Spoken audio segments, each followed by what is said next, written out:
Mañana se conmemora bueno, esta recuperación de la democracia en Argentina. Es por ello que nos acompaña el doctor Conrado Storani, quien es ex diputado, que estuvo con una presencia fuerte en esta campaña en el año 83. Bienvenido, ¿cómo está, doctor?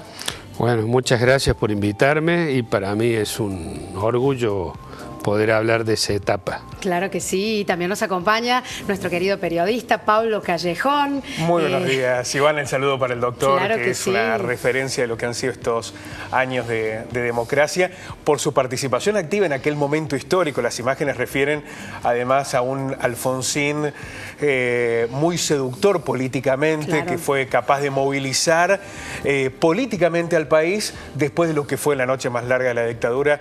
Son imágenes realmente conmovedoras, fuertes, ¿no? Claro que sí, con este discurso que abría con esta frase que decía: el pueblo unido jamás será vencido. Y la lectura del preámbulo, doctor, que era una referencia muy fuerte de lo que implicaba la recuperación de la democracia, ¿no? Así es, sobre todo porque los que vivimos toda esa etapa y la etapa previa sabemos cómo se frustró la generación a la que yo pertenezco, que era muy joven también en la etapa previa, que fue el 73 en adelante, cuando también un gobierno constitucional que fue destituido justamente por los enfrentamientos que hay siempre donde se cuelan las minorías para poder hacer la ruptura institucional. Entonces, una de las cuestiones que a nosotros nos preocupó mucho durante esa etapa era ver cómo teníamos un desafío para restaurar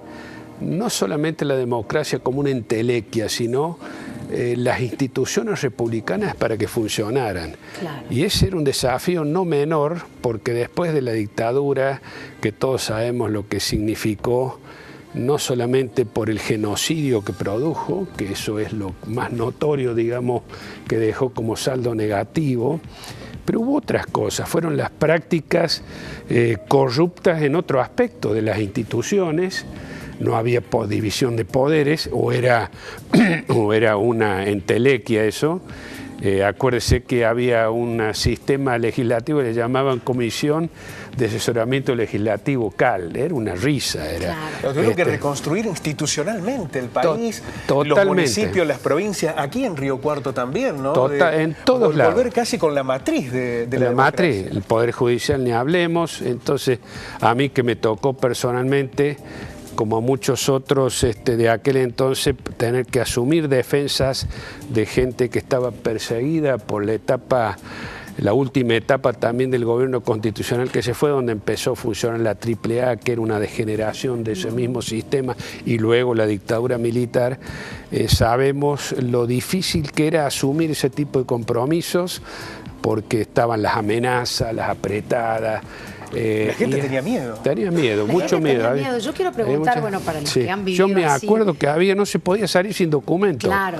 Porque era ir preso seguro. Claro, ¿Cómo salía sin documento eso, ¿no? ¿Cómo la gente se pudo rearmar a partir de esta vuelta del voto y de esta recuperación de la democracia que significaba libertad? Pero ¿cómo se rearmó la gente después? Bueno, yo creo que hay un hecho que marca un hito al final de la dictadura, que es lo que hizo repensar a mucha parte de la ciudadanía, que fue la guerra por la recuperación de nuestros territorios irredentos del Atlántico Sur, Malvinas, Georgia, etcétera, ¿no?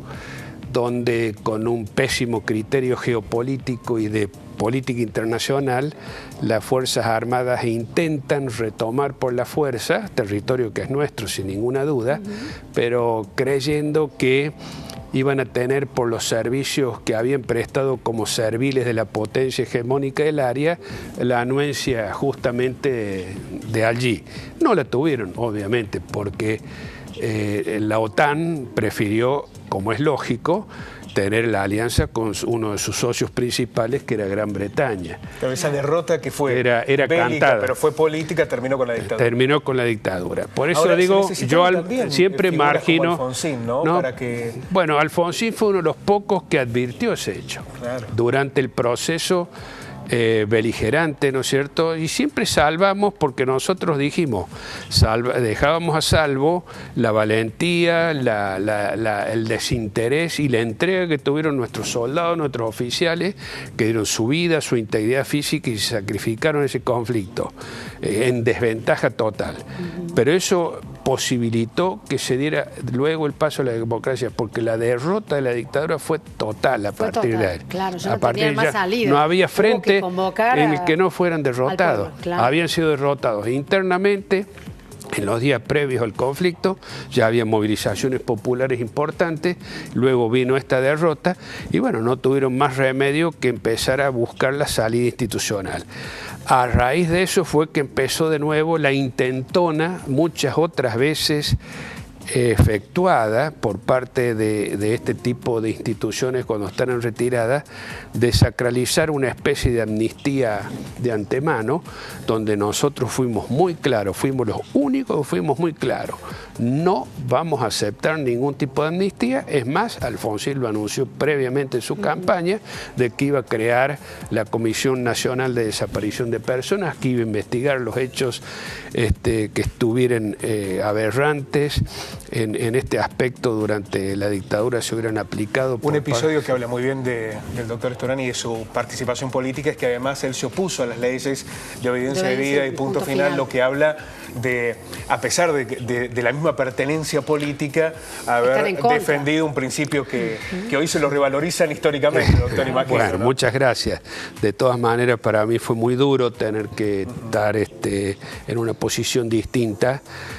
Creo que lamentablemente después, porque no solucionaron el problema tampoco, no resolvieron el problema. Los que estaban implicados en esas cosas siempre iban por más. Y efectivamente ese fue el problema.